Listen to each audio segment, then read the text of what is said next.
So, bad news for Teofimo Lopez. Bob Arum, Terrence Crawford, he's a terrific fighter, but at the end of the day, I lost money off Bud Crawford. Teofimo, he wants to be the boss, but it doesn't work like that. You gotta crawl before you walk. Bob Arum, the Bob Father, founder of Top Rank. He getting cold feet. He's questioning Teofimo's next fight if it really belongs on pay-per-view. Lance Pugmire, boxing reporter, you see it. Bob Arum, reluctant to place Teofimo Lopez, Subriel Matias on pay-per-view. I will link in the description. Make sure you guys check that out. Yiddy. You guys should see it on the screen. So Bob Arum is now second guessing if Teofimo truly belongs on pay-per-view. Despite a fight with Subriel Matias, I think that is a good fight, but Bob Arum is not quite sure the fight belongs on pay-per-view. Bob Arum reluctant to place Teofimo Lopez on pay-per-view, as Piracy has crippled buys and altered the complexion of an option that boxing promoters have previously been eager to explore. One coming high-profile bout may provide some insight to the threshold. Top Rank chairman told Boxing Scene on Monday he is increasingly reluctant to place a potential Teofimo Lopez Jr. welterweight bout against former champion Subriel Matias on pay-per-view. Goes on with the quote, "I'm not so enamored with pay-per-view. So few people buy them now," Arum said. While Brooklyn's charismatic Lopez, his record is a bona fide commodity, Puerto Rico, his Matias, he has lost his IBF belt after one defense, Liam Paro, yada, yada, yada. We're losing so many buys with Piracy, and until you get a grip on that, the numbers you're counting on are not the numbers they should be, Arum said. The former DOJ prosecutor under Robert F. Kennedy said there's not enough policy on the issue. Some in boxing have painted as an industry crisis. There should be real penalties to those who are ripping off the signal, Arum said. Top Rank staff will huddle after the holidays in Vegas to further discuss the distribution method and all that for Lopez Matias, which is not officially signed, but one Arum says he, quote, expects to happen. So, good news for the fans, bad news for Teofimo Lopez, and I will further elaborate. The reason being is that's historically how a lot of fighters have made their coin and made real money. Think of a rapper. A lot of rappers are in these like weird 360 deals and whatnot. So as a rapper, you make your money mostly from touring. That's where you really start to dig in and really make some money from the touring. But if you're not touring, like let's say the pandemic, that's definitely going to stifle what you got going on, because that's where you make a lot of your money. So we'll see how it plays out. The other thing for Teofimo is he's complained in the past about not clearing $1 million, right? It's been said that he hasn't cleared $1 million comfortably, whatever the case is. He's complained about it on social media, and that's the reality of where he's at in his career. And with your own promoter stating this, I don't know if you are going to clear $1 million without your fight being on pay-per-view. Because the Matias fight, like I said, I think it's a good fight, but at the end of the day, that's historically how fighters have made their bread. Floyd Mayweather. And I use Floyd Mayweather a lot on my channel because I feel Floyd is really the gold standard with a lot of these things and doing certain things right. And if it worked Floyd's reign wasn't that long ago, and it worked perfectly for him. But now people are saying piracy is that bad, which it is bad, but I don't think that's the sole reason. I think the real issue, deeper than piracy, and again, I'm not undermining that piracy is a real issue that completely detracts from the buy rate. At the end of the day, there's another thing going on, and I might make a separate video about it. You don't have fighters and their promoters really branding the fighters. That's the bigger issue. Is people aren't branding themselves. They're not making themselves, like with social media. First of all, a lot of these guys aren't really making themselves likable. Some people are too available, and people aren't really digging their personality. Like you look at Devin Haney and Bill Haney, what they're doing for their brand last year in 2024 is an abomination. Devin went from being one of the hottest rising young guys in the game under 30 to now everybody, anytime you post Devin Haney, is like a piñata. He's like the whipping boy, and everybody's like roasting him and stuff like that.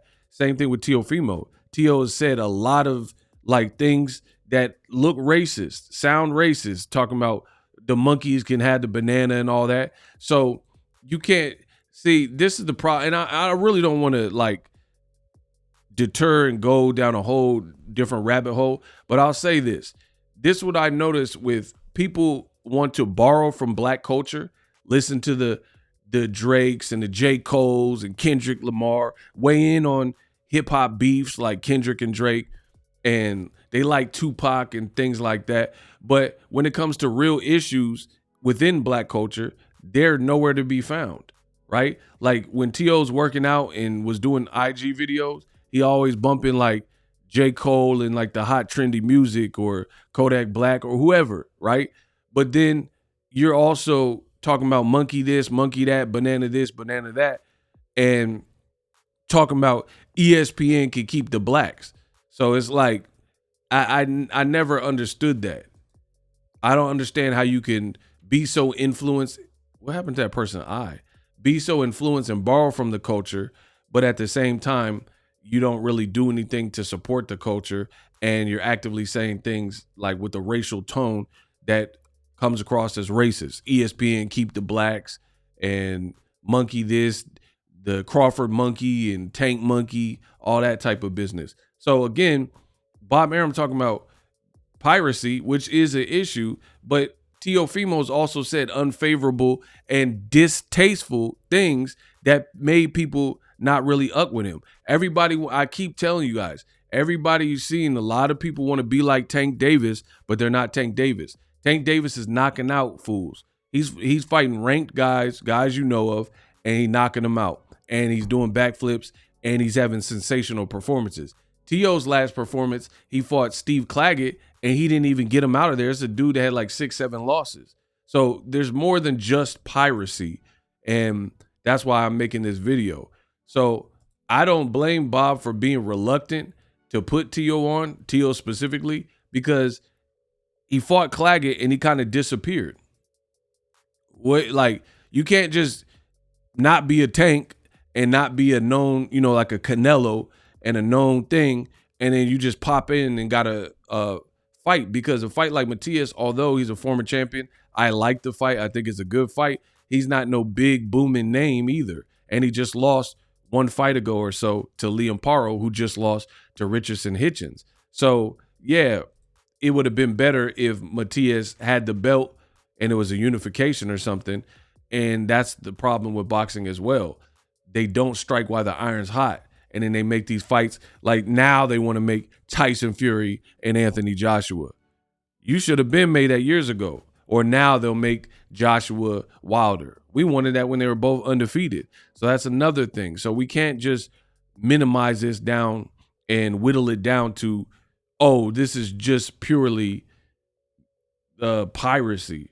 These guys aren't branding themselves. Like PBC did a great job with every fighter that they put on pay-per-view, from Deontay Wilder to Errol Spence to anybody who has a name, really, like the Charlos, or now Gervonta Davis, in the past Floyd Mayweather.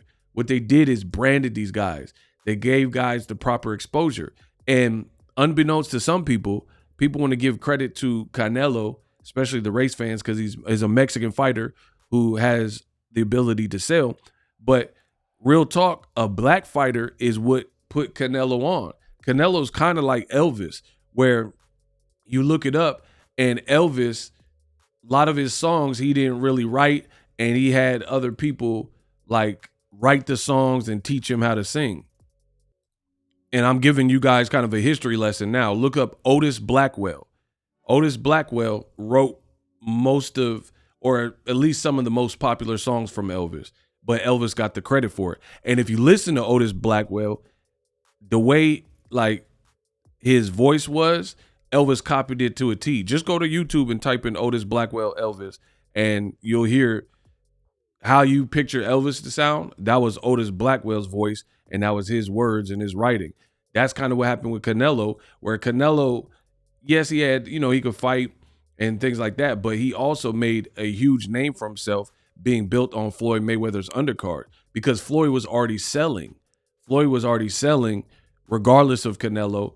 So that was a quick, fast track way to get exposure. Even Tank. Tank is a pay-per-view guy now, but he also came up off of the Mayweather name too by initially being signed to him, and then he kind of took off and did his thing afterwards. So guys aren't being branded, and I'll probably have to make, because I have a lot more to say, but I'll probably have to make a better and longer video on that subject. But I don't blame him. Teofimo, he disappeared after this fight you see on screen with Claggett. He hasn't really been likable to a lot of people with the distasteful things he's saying, kind of beefing with promoter. And then you would expect him to shoulder everything and be the lead and have to carry a promotion. He just hasn't been branded for that. And I think that's why he went to Canelo to train, Eddie Reynoso to train, because he's looking for that Mexican vote. He's looking for the Latino vote. So, still not enough to get them to want to put this fight on pay-per-view. So like I said, everybody want to be like Tank, and they hate on Tank, but the way Tank's been marketed and the way it's played out for Tank, he's doing a lot of the right things. He could fight Lamont Roach or Frank Martin, who aren't the biggest household names on pay-per-view. And regardless of if it happens or not on pay-per-view, Bob Arum's telling you out his own mouth, he's hesitant to have success and put Tio on pay-per-view. Holla.